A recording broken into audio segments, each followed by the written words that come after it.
Hello' everyone, মই আজি বনাবলৈ লৈছোঁ তিয়ঁহ, আলু আৰু নেমু দি মাছৰ এখন সুন্দৰ টেঙা জোল। এয়া প্ৰথমতে মই কেৰাহী পাতি তাত মিঠাতেল দিলোঁ, তাৰপিছত পাঁচফোৰণ কেইটামান দি দিলোঁ এয়া সুন্দৰকৈ। তাৰপিছত অলপ ভাজি লওঁতেই তাতে মই তিয়ঁহ আৰু আলু কেইডোখৰো দি দিলোঁ এয়া।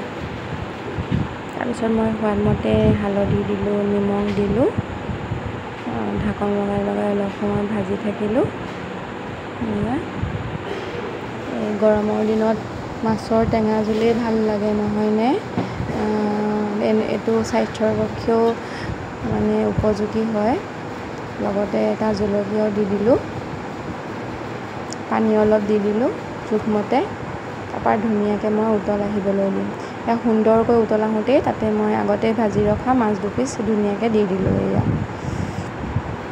তাৰপিছত অলপ নেমু চেপি ল'লোঁ, এয়া নেমুৰ ৰসখিনিও তাতে দি দিলোঁ।